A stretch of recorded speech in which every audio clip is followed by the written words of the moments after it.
Bienvenido, bienvenida al estudio de la lección de la Escuela Sabática con la voz de la esperanza. Oramos para que Dios derrame sus ricas bendiciones sobre ti y los tuyos. Y nos place tu compañía. Claro. Si no lo has hecho, suscríbete al canal de YouTube de la voz de la esperanza. E invita a otros a suscribirse también. Sí sea. Y por las plataformas de las redes sociales, comparte este estudio con otros. Y además te pedimos que pongas ahí tu comentario en el chat. Y también puedas poner me gusta o un like a nuestra página. Dinos de dónde eres, ¿no es cierto? Claro. Comparte tu experiencia y cómo te gusta este repaso de la lección. Bien. Esta semana saludamos a nuestro hermano Arturo Villarreal Alegría, quien nos escribió diciendo: desde que comencé a tener uso de razonamiento, soy fiel seguidor de la voz de la esperanza. Mi madre cada domingo me ponía a escuchar su programa por radio. Me encantaba oír al orador Braulio Pérez Marcio, un gran poeta. Y ahora me gusta cómo desarrollan el repaso de la lección. Dios les siga dando sabiduría para plasmar en las mentes el deseo de amar a Dios y fortalecer mi fe. Hermano Arturo, saludos y un abrazo caluroso de nuestra parte. Amén. Nos alegra saber que por décadas usted ha estado oyendo y viendo nuestra programación. Que Dios vigorice su vida hasta que Cristo venga. Amén y amén. Bueno, antes de iniciar, entonces, roguemos a Dios por su sabiduría. Querido y amado Padre Celestial, nos dirigimos a tu trono en este momento. Necesitamos que tu Santo Espíritu more en nosotros. Indícanos, ayúdanos a que podamos entender el mensaje que tú tienes a través de esta lección. Te lo pedimos en Cristo Jesús. Amén. Amén, amén. Bien, repasemos entonces, Omar, la lección número 3. Claro. Para el 18 de octubre de 2025. Se titula Monumentos de Gracia. ¿Cómo nos aseguramos de no olvidar? ¿Amarrando un nudo en un pañuelo? ¿Escribiendo notas en un calendario? ¿Poniendo una alarma? También. Somos oidores y hacedores olvidadizos. Es cierto. Sabes, cuando yo era niña vivimos cierto tiempo en Montevideo, Uruguay. Tú también, ¿verdad? Yo también. Bien. Mi mamá horneaba pan casero. Delicioso. Un día de invierno, ella preparó la masa. Como hacía mucho frío, pensó que no leudaría. Así que prendió el horno a una temperatura muy baja, lógicamente. Puso el recipiente de plástico con la masa dentro del horno para que leudase más rápido. Y se le olvidó. Uy, no, ¿qué pasó? Ay, oímos los gritos de mi mamá. Corrimos a la cocina. Claro, el recipiente de plástico se había derretido y la masa había caído en bodoques adentro del horno. ¡Qué desastre, en verdad! Repito, somos olvidadizos. Sí, lo somos. Nos olvidamos las llaves. Preguntamos a dónde puse las gafas, los lentes, y los tengo puestos. Necesitamos recordar eventos futuros y del pasado. ¿Cierto? Esto es lo que veremos esta semana. Los monumentos o memoriales de gracia fijan en nuestra mente lo que Dios ha hecho por nosotros. ¿Sabes? En la época de Josué se erigieron piedras conmemorativas después de cruzar el Jordán, para que las generaciones posteriores las vieran y aprendieran lo que representaban cada una de ellas. Eso fue crucial para que los eventos importantes se mantuvieran concretos en la mente del pueblo. El texto de esta semana se encuentra en Josué 4, versículos 23 y 24. Porque Jehová vuestro Dios secó las aguas del Jordán delante de vosotros, hasta que habíais pasado a la manera que Jehová vuestro Dios lo había hecho en el Mar Rojo, el cual secó delante de nosotros hasta que pasamos, para que todos los pueblos de la tierra conozcan que la mano de Jehová es poderosa, para que temáis a Jehová vuestro Dios todos los días. Dios ordenó que Israel no olvidase las grandes maravillas hechas en su favor. Dios deseaba que conservasen un vivo recuerdo de esas memorables maravillas, como un medio para asegurarse la lealtad de su pueblo. En ese punto de la historia de los israelitas, hacía exactamente 40 años que habían cruzado el Mar Rojo. Ahora, se encontraban en la primavera, y aunque el río Jordán estaba crecido y su corriente era fuerte y profunda, Dios detuvo las aguas y cruzaron sin dificultad. Una maravilla más para recordar y contarla a sus hijos, nietos e incluso al mundo entero. Dios deseaba que su trato con Israel llegase a ser una lección objetiva para toda la humanidad. Israel no debía retener egoístamente para sí el conocimiento del verdadero Dios, no. Debía extenderlo por toda la tierra como resultado de una vida de obediencia y la correcta educación de sus hijos, quienes a su vez llegarían a ser misioneros también. Al aumentar el número y la influencia de los israelitas, toda la tierra aprendería del verdadero Dios y lo glorificaría. Pero Israel fracasó. Posteriormente, Cristo dio esa misma comisión a sus discípulos y a nosotros, en Mateo 28, 19 al 20. Además, nos encargó a nosotros la palabra de la reconciliación en 1 Corintios 5, 19. El autor de la lección cuenta, dice que Juan vio la señal de luces de emergencia del policía y tuvo que detenerse. El oficial le pidió su licencia de conducir. Juan se dio cuenta de que había dejado su billetera con su licencia en la oficina y le explicó lo sucedido al policía. Este le preguntó en qué trabajaba y Juan respondió que era profesor. El policía, le impuso una multa, pero le dijo que no la considerara como punición. Le dijo, es una matrícula. Cuando un alumno quiere aprender, paga una matrícula. Esta es su matrícula, profesor, para que aprenda a no olvidar su licencia de conducir. Que tenga un buen día, profesor, le dijo el policía. Yo no hubiera estado contento con esa matrícula, pero creo que el profesor Juan no volvió a olvidar su licencia. Saben, sí, como seres humanos, estamos propensos a olvidar cosas que no tenemos siempre a la vista. Cierto. Olvidamos, devolver llamadas telefónicas, responder correos electrónicos, regar las plantas, felicitar a nuestros familiares por sus cumpleaños. Y la lista podría continuar y continuar.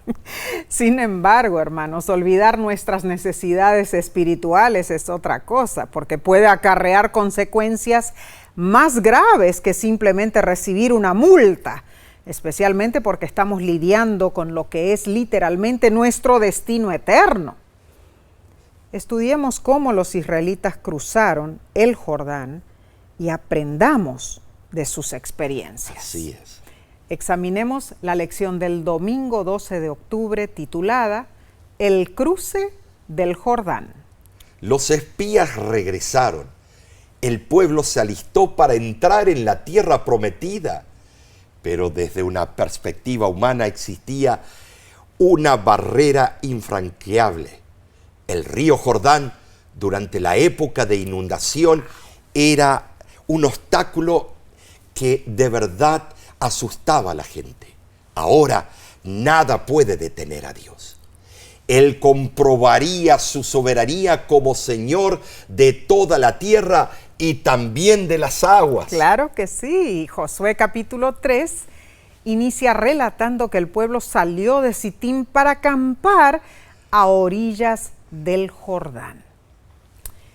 Antes de oír la orden de marcha, se les dio indicaciones. Vemos ahí en Josué capítulo 3, versículos del 3 al 5, donde dice: Cuando veáis el arca del pacto de Jehová vuestro Dios y los levitas sacerdotes que la llevan, vosotros saldréis de vuestro lugar y marcharéis en pos de ella, a fin de que sepáis el camino por donde habéis de ir. Pero entre vosotros y ella, o sea, el arca, haya distancia como de 2000 codos, no os acercaréis a ella. Y Josué dijo al pueblo: santificaos, porque Jehová hará mañana maravillas entre vosotros. Lógicamente, Josué no descansó ni pensó en su comodidad. Debía atender un trabajo importantísimo para Dios. Como buen líder, debía ser ejemplo para los funcionarios bajo su mando. Habían acampado durante más de 2 meses en Sittim, y la primer marcha bajo el comando de Josué fue poco más de 10 kilómetros, pero me imagino que exigió la mayor parte del día, debido a los ancianos, niños y también los rebaños. Al arribar a la costa del río, armaron un campamento provisional. Durante 3 días hicieron los últimos preparativos antes de cruzar el Jordán. Y finalmente, Josué envió a oficiales por todo el campamento con la proclamación esperada. Ahora notemos, hasta ese momento la columna de nube y fuego había guiado a Israel, pero ahora no se la vería más, no. Durante el cruce del Jordán, el arca del pacto, que antes se había mantenido en medio del campamento, debía encabezar la marcha. Así se mencionó por primera vez el arca del pacto en el libro de Josué. Ese mueble sagrado era el centro de la religión hebrea, símbolo de la presencia de Dios y su Shekinah. De ese modo Dios acompañaría a su pueblo. El arca era el receptáculo de la santa e inmutable ley de Dios. Cuando los israelitas comenzaron su vida como nación, Dios les dijo: mi carácter, mi justicia y mi misericordia os guiarán.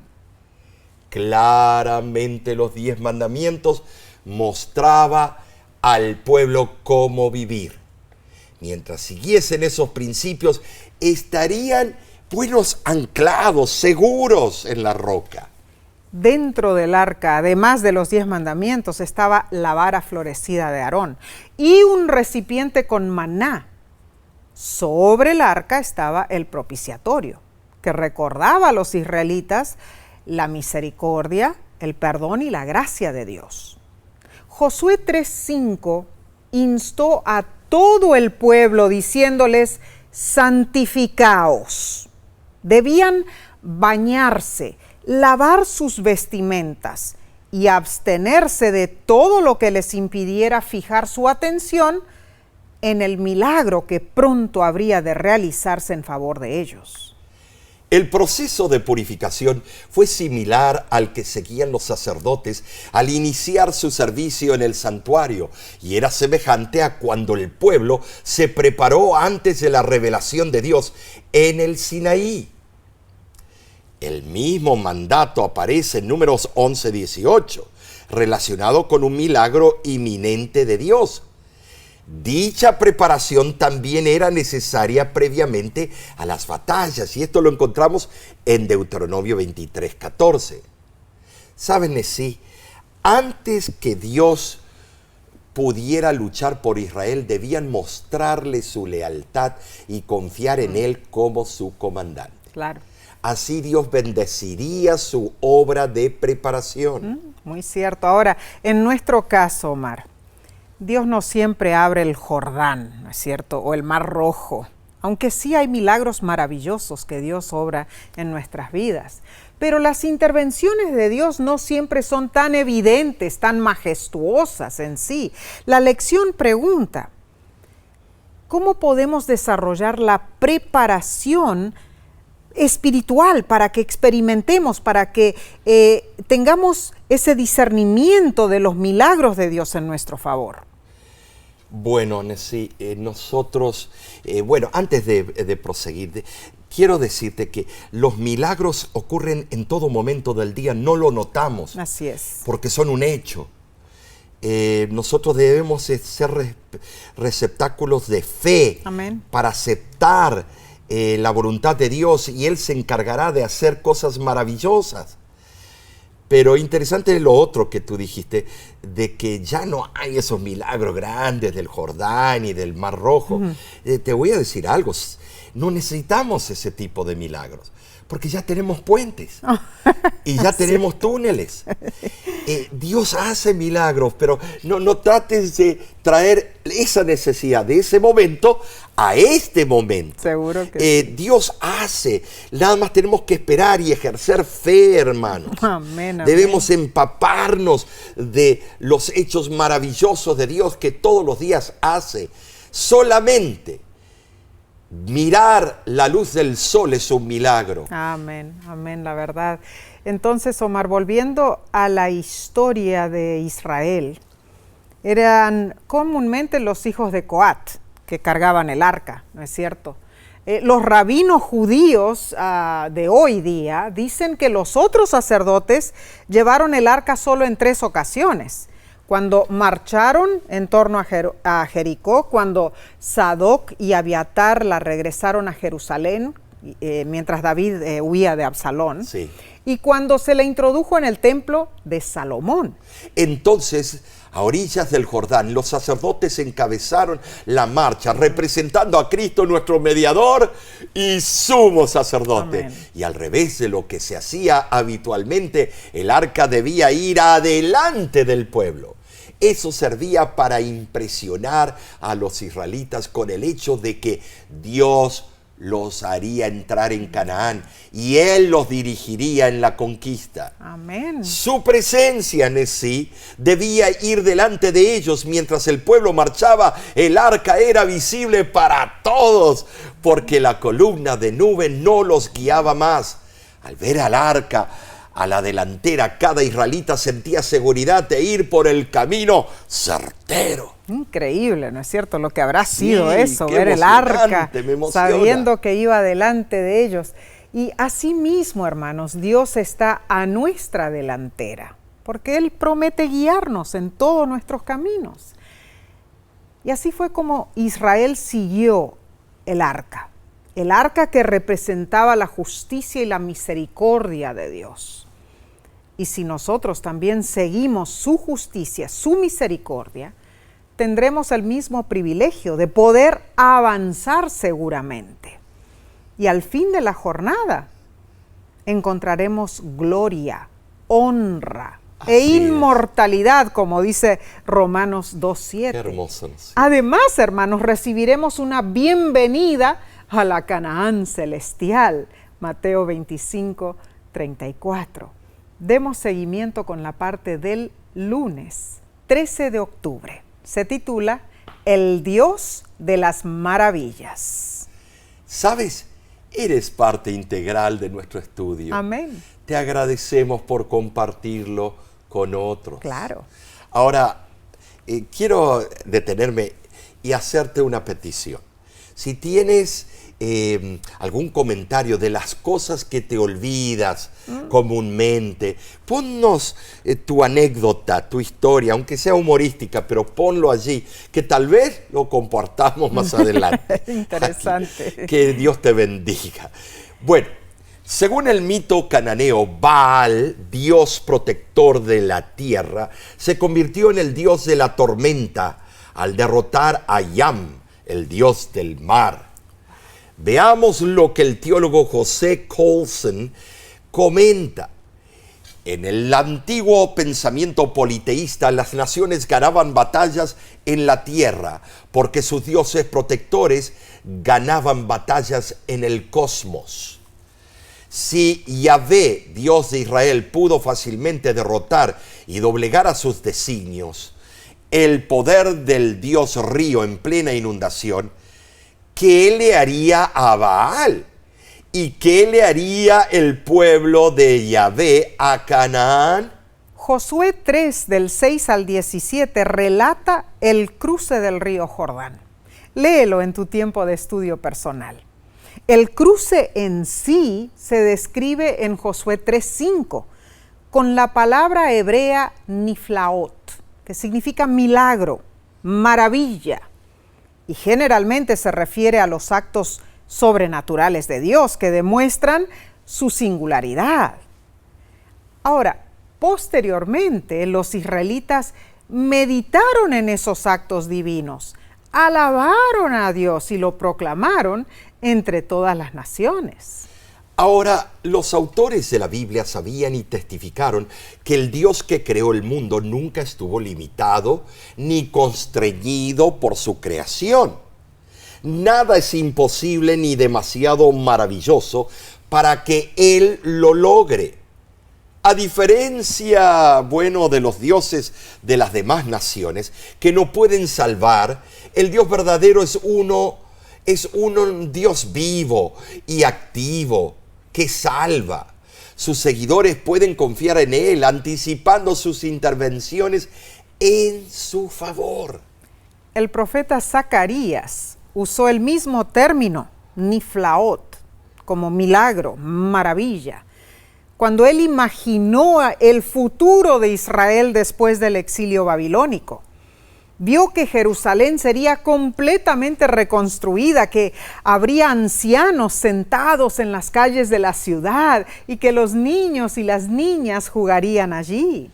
Y a los habitantes de Jerusalén, que eran aparentemente incrédulos y aún mostraban las señales de su destrucción, Zacarías declaró en capítulo 8, versículos 6 al 8, «Así dice Jehová de los ejércitos, si esto parecerá maravilloso a los ojos del remanente de este pueblo en aquellos días, ¿también será maravilloso delante de mis ojos?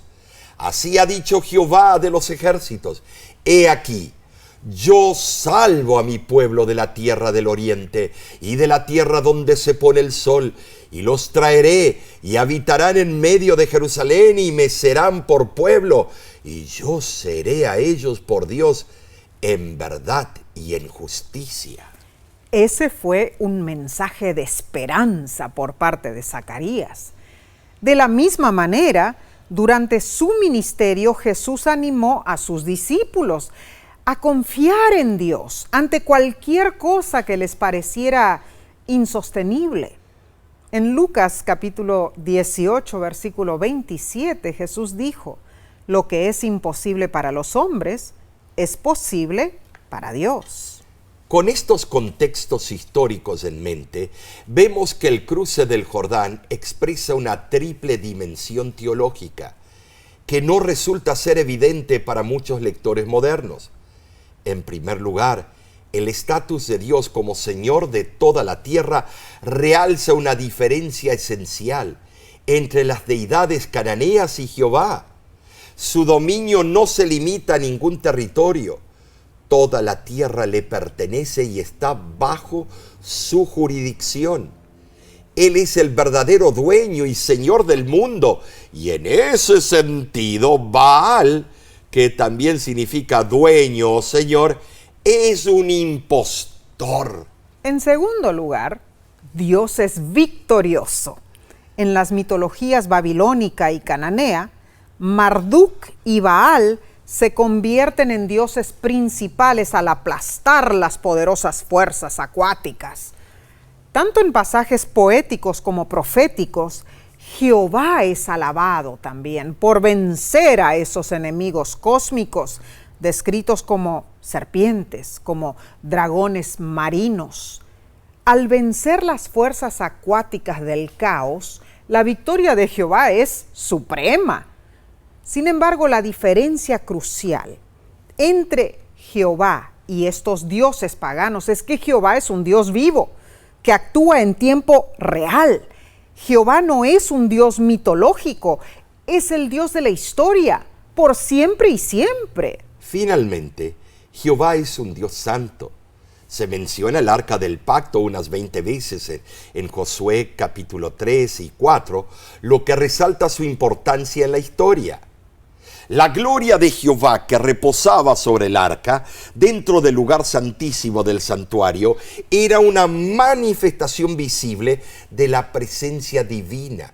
Sin embargo, y aquí viene, tal demostración solo era visible para el sumo sacerdote una vez al año, en el séptimo mes, 10º día, Yom Kippur, y únicamente bajo condiciones rituales restringidas.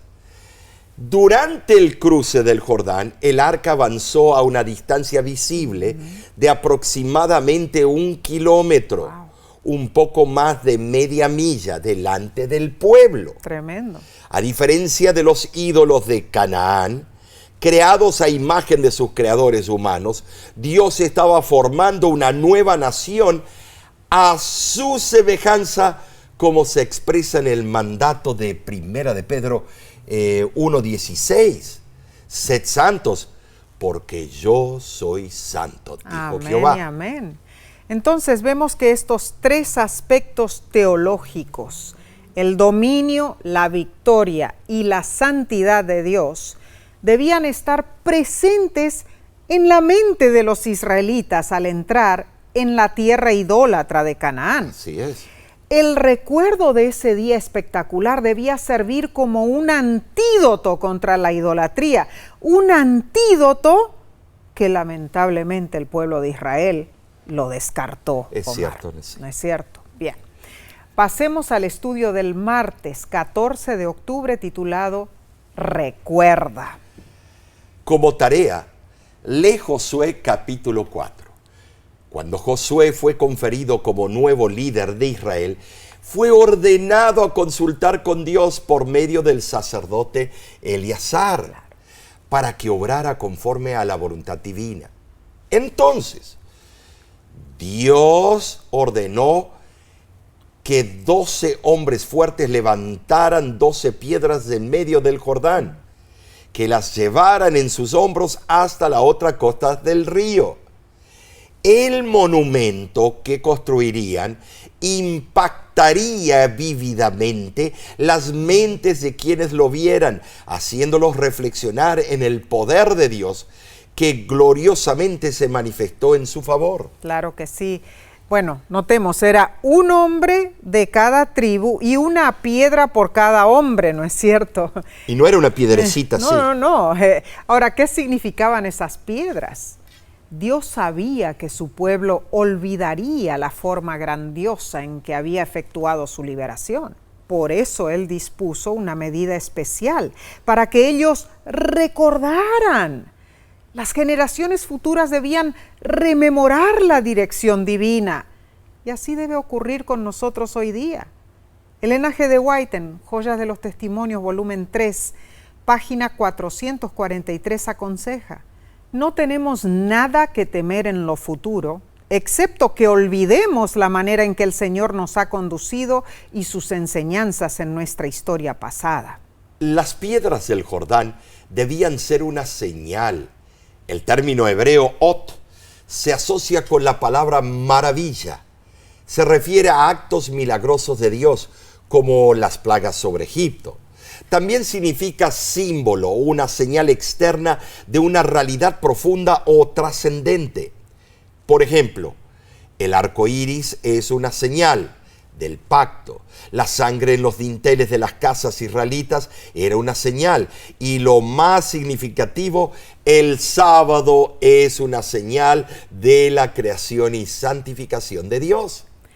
En el caso del Jordán, la señal fue un monumento, recordando a cada generación subsiguiente el milagro de la travesía del río. El término monumento, en hebreo zikaron, proviene de la palabra zakar, que significa recordar, y denota más que un recuerdo pasivo, implica el recuerdo activo de un evento.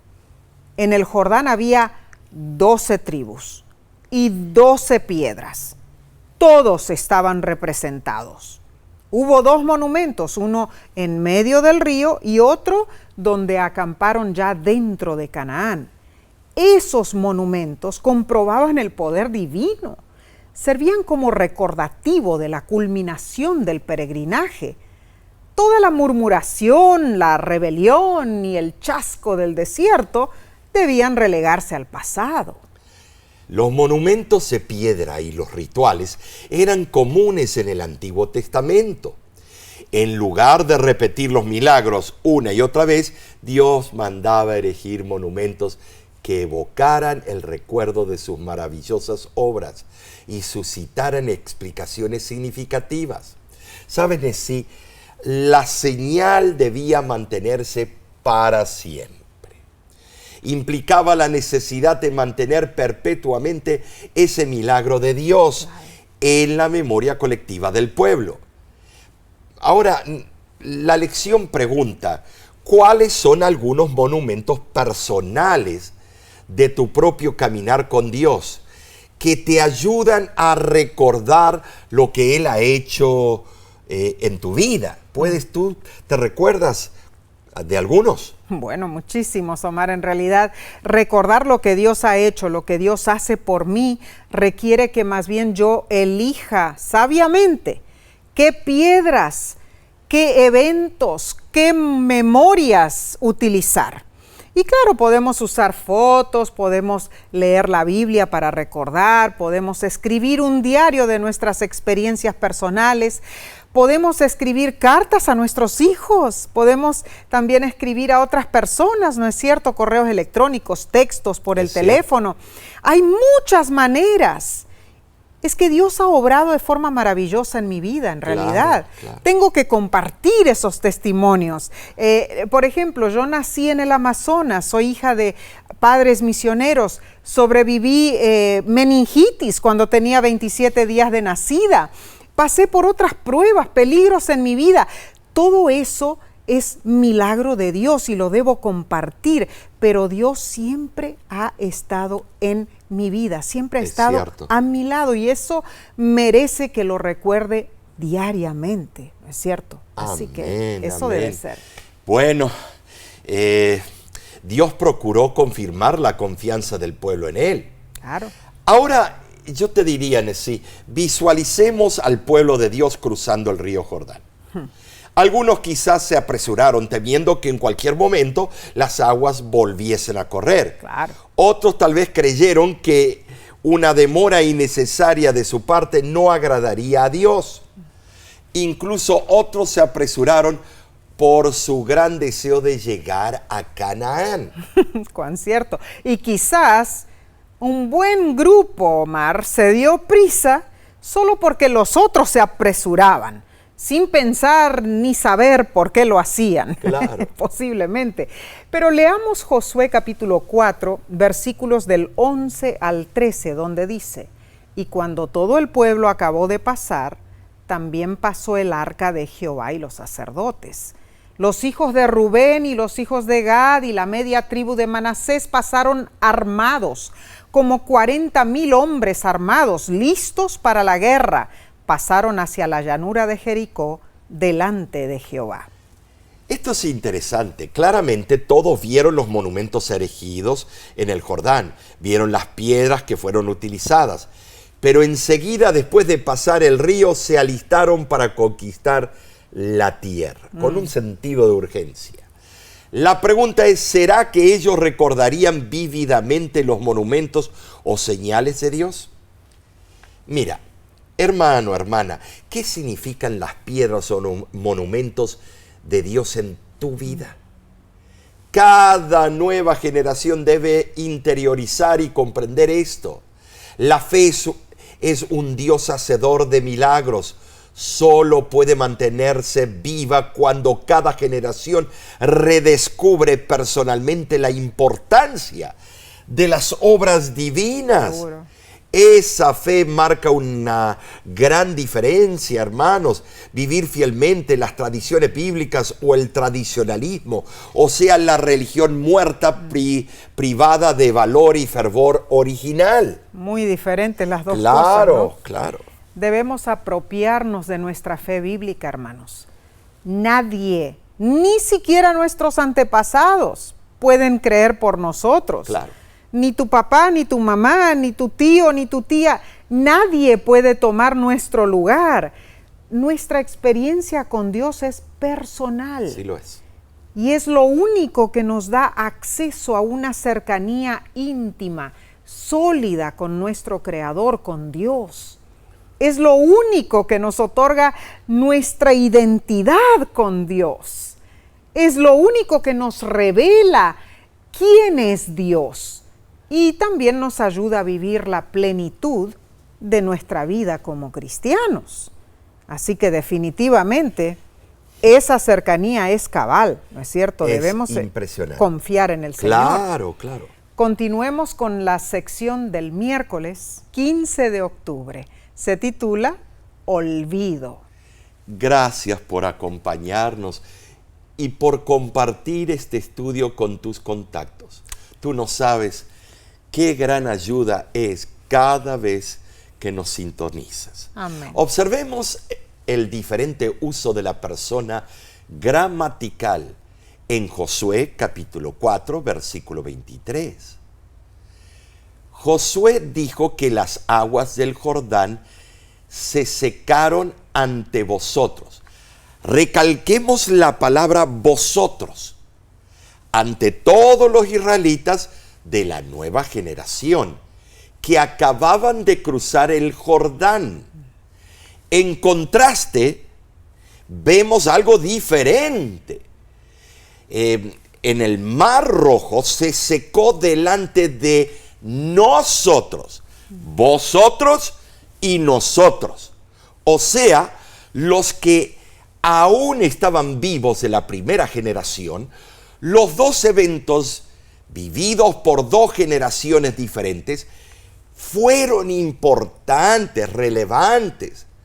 La segunda generación, a través del testimonio de sus padres, redescubrieron el significado del cruce del Jordán en su propia experiencia.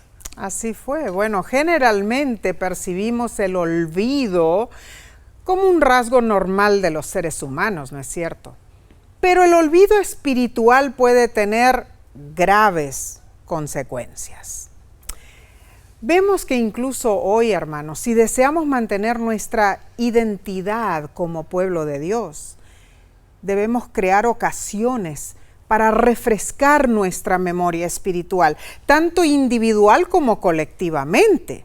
¿Para qué? Para mantenernos enfocados en nuestros orígenes, recordando quiénes somos y para qué estamos aquí. El concepto de la memoria en la Biblia es dinámico. Abarca más que el proceso cognitivo de recordar información. El concepto bíblico se manifiesta cuando Dios recuerda a su pueblo y cuando actúa en su favor. Claramente, cuando Dios nos llama a recordar, eso lo insta a actuar. Ahora, ¿cómo mantenemos la memoria? Lo hacemos cuando manifestamos los recuerdos a través de diversos medios. Por ejemplo, transmitiendo la tradición de padres a hijos, construyendo monumentos y mediante rituales y celebraciones en el ámbito religioso. Las celebraciones o eventos organizados en nuestras iglesias tienen un triple carácter. Primero, conmemoran las obras de Dios en nuestra vida presente. Segundo, conmemoran las obras de Dios en el pasado. Y finalmente señalan las acciones de Dios en el futuro. Así, la dinámica bíblica de la memoria no solo abarca el pasado, también nos permite vivir el presente con gratitud y mirar hacia el futuro con esperanza. Desafortunadamente, Israel desobedeció el consejo divino de recordar. El libro de los Jueces hace una nota sombría, menciona la amnesia espiritual de la generación posterior a la muerte de Josué. Jueces 2:10 y 8:34 dice: no conocían a Jehová ni la obra que él había hecho por Israel. No se acordaron los hijos de Israel de Jehová su Dios, que los había librado de todos sus enemigos en derredor. ¿En qué resultó el olvido? La apostasía en forma de idolatría que persistió en la historia de Israel desde Salomón hasta Sedequías, el último rey de Judea antes del cautiverio. La idolatría es la consecuencia natural de la amnesia espiritual, hermanos. Se evidenció en la historia de Gomer, sí, quien figuradamente representó al Israel olvidadizo de Dios. Oseas 2:8 dice: ella no reconoció que yo le daba el trigo, el vino y el aceite, y que le multipliqué la plata y el oro que ofrecían a Baal. En este sentido, la idolatría es ingratitud, basada en una catastrófica amnesia espiritual. Con la excepción de un pequeño remanente, el olvido radical de Israel condujo a una pérdida casi total de su identidad.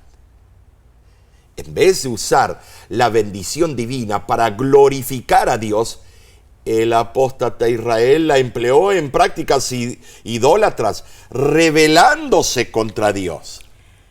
La ironía culminante de todo esto fue que, los beneficios que Dios le dio a Israel fueron atribuidos a Baal y se utilizaron en servicio al Dios pagano. Hermano, hermana, tristemente así también ocurre en nuestros días. Omar, nosotros somos el pueblo de Dios, ¿no es cierto? Sí, lo sé. Pero muchos suplantan las bendiciones celestiales por el supuesto progreso mundanal. Así es. ¿Verdad? Es tiempo que actuemos, hermanos, a la medida que Dios anhela. En retribución a sus mercedes, Dios espera que usemos sus bendiciones no para la idolatría, sino para adorarlo a Él. En esta época materialista, cuando la habilidad y el conocimiento humanos nos impulsan a enorgullecernos de nuestra productividad autosuficiente, debemos estar en guardia contra el peligro de ser ingratos y olvidadizos con Dios. La lección nos insta a recordar lo que Cristo ha hecho por nosotros. Amén. En Juan 14:26, Jesús prometió enviarnos una ayuda idónea para que no olvidemos los actos maravillosos de Dios. Dijo Jesús: mas el Consolador, el Espíritu Santo, a quien el Padre enviará en mi nombre, Él os enseñará todas las cosas y os recordará todo lo que yo os he dicho. Asimismo, en 1 Corintios 11, versículos 24 y 25, Jesús nos dejó ejemplo en el rito de la Santa Cena, ¿no es cierto? Para que recordemos lo que Él ha hecho por nosotros para salvarnos. Y la lección te exhorta diciendo, hermano, hermana, es importante recordar el pasado y cómo Dios ha trabajado en tu vida. ¿Por qué debes tener una experiencia diaria con Él? ¿Podrías comentar en cuanto a esto, Omar? Bueno, sí, es algo fundamental para el crecimiento espiritual. Es el medio, es la manera de tener una relación interpersonal con Cristo. Claro. Y la voz de la esperanza ayuda en este proceso, ¿sí? Seguro que sí. Con la programación, con los consejos, con las campañas evangelísticas. Yo de verdad te digo, me encanta que esta programación nos llevan, encausa nuestras vidas a tener una relación personal con nuestro Salvador. Amén y amén. La verdad que le pegaste justo al clavo, Omar, con el martillo, porque esa es la realidad, es estudiar la palabra de Dios diariamente, es crecer en Él, ¿no es cierto? Sí. Y la voz de la esperanza, por eso hace estos programas tan especiales. Hermano, hermana, Dios no busca esclavos obedientes, ni incuestionables. Dios busca amigos comprensivos. Amén. Dios desea que seamos hijos confiables, que concordemos con Él en lo que es verdadero y correcto. Es cierto. Que andemos en su luz, que sigamos sus mandamientos y los obedezcamos. Dios asumió la humanidad para que pudiéramos verlo, entenderlo y por su gracia llegar a ser como Él. Entonces seamos partícipes de la naturaleza divina, hermano, hermana, y hagámoslo diariamente. Pasemos al estudio del jueves 16 de octubre, titulado Más allá del Jordán. Bueno, ahora viene la parte también interesante, Nessie. David trajo a la memoria el cruce del Mar Rojo.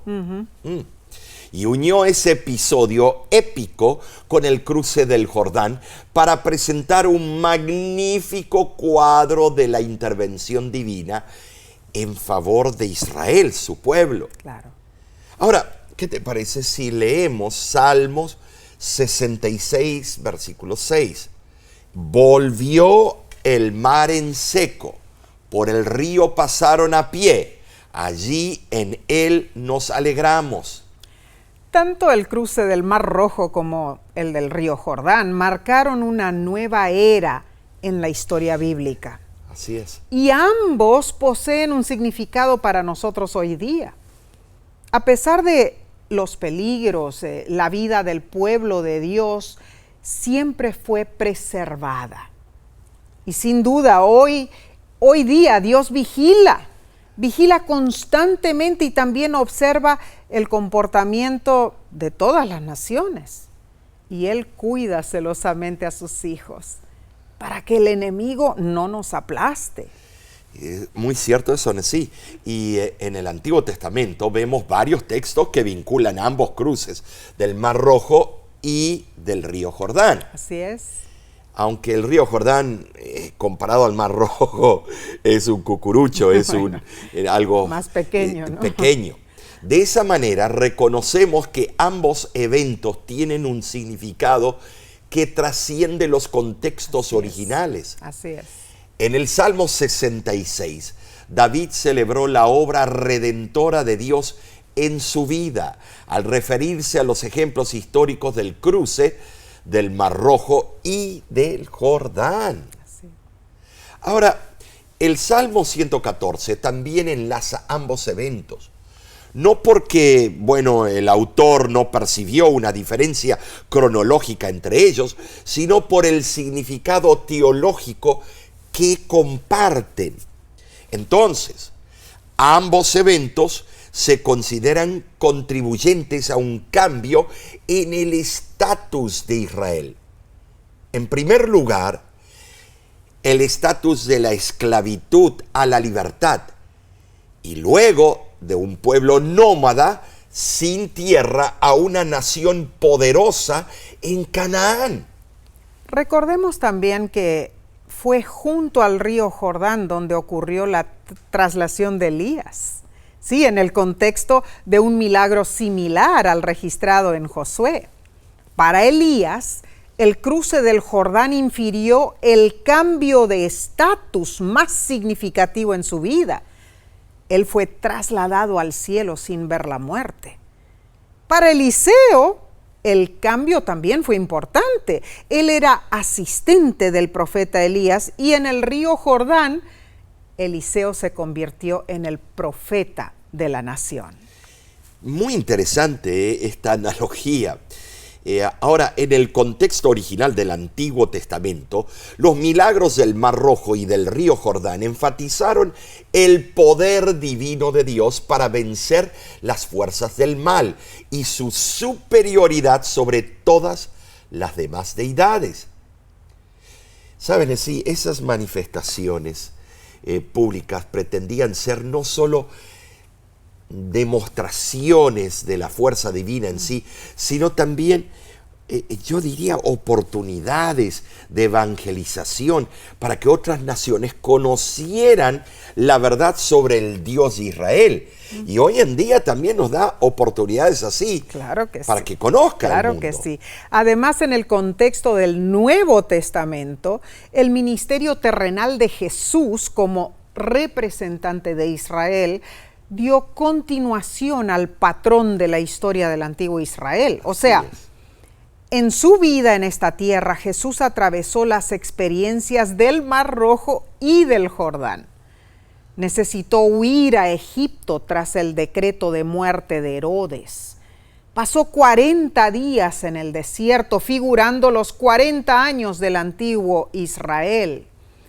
Y como transición de su vida privada a su ministerio público, Jesús fue bautizado ¿dónde? En el río Jordán. Y más adelante, en el libro de Hebreos, capítulos 3 y el capítulo 4, se reconoció el significado simbólico del cruce del Jordán. Así fue. Y además de eso, se presentó la entrada a Canaán como un presagio del descanso de la gracia. Amén. Interesante, ¿no es Claro. cierto? Al que muchos de los cristianos accedemos por la fe. Amén. El teólogo adventista Hans Laurendale, en uno de sus sermones titulado Cuando Dios recuerda, afirmó que recordar el pasado significa renovar nuestra esperanza en el futuro. Claro que sí. Qué tremendo, ¿eh? Ahora, hermanos, hermanas, debemos volver a estudiar estas historias del pasado porque nos ayudan a sobrepasar las pruebas presentes de hoy en día y nos darán la fortaleza para superar las luchas del tiempo aún del fin, las que vienen. Seguro, seguro que sí. Ay, Omar, qué maravilloso en verdad este estudio. Nos hemos deleitado aprendiendo la palabra de Dios, hermano, hermana. Y es nuestra oración que haya sido ricamente bendecido, bendecida. Recapitulemos. Número 1, Dios está a nuestra delantera. Israel siguió el arca del pacto y si nosotros seguimos a Dios tendremos el privilegio de avanzar hacia la meta celestial. Así es. En segundo lugar, en su dominio, su victoria y su santidad, Dios nos comprueba que Él es Dios de maravillas. Número 3, los monumentos o memoriales sirven para que recordemos lo que Dios ha hecho y hace en nuestro favor. En cuarto lugar, la amnesia espiritual es peligrosa y nos puede llevar a la ruina eterna.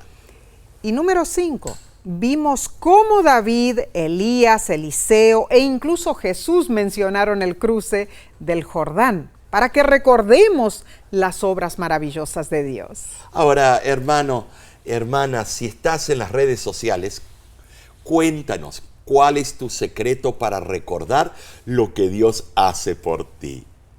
Bien, sí. Aunque concluimos este estudio, la semana que viene trataremos otro tema sumamente atrayente. Claro. El título de la próxima lección es El conflicto detrás de todos los conflictos. No te pierdas el siguiente estudio. Acompáñanos una vez más y creceremos juntos Claro que sí. en Cristo. Además, conéctate por este mismo medio, porque el viernes el pastor Grieve nos presentará el tema titulado Dios no es un nacionalista. Será un tremendo tema porque el cristianismo nacionalista está proliferándose y encontramos los puntos a favor y los puntos en contra. Muy importante que sepamos dónde estamos anclados, con Seguro. Cristo o con la política de los hombres. Importantísimo tema, no te lo pierdas. Oramos para que Dios esté siempre presente en tu vida y agradecemos tus oraciones por La Voz de la Esperanza. Desde 1942, este ministerio oficial de la Iglesia Adventista del Séptimo Día comparte el Evangelio de Salvación a través de la radio, la televisión, las redes sociales, nuestra escuela bíblica y eventos de evangelismo público. Y te agradecemos por tu apoyo financiero. Claro que sí. Y por tus oraciones. Amén. Y de nuestra parte, te decimos a ti y a los tuyos que Dios te bendiga ricamente.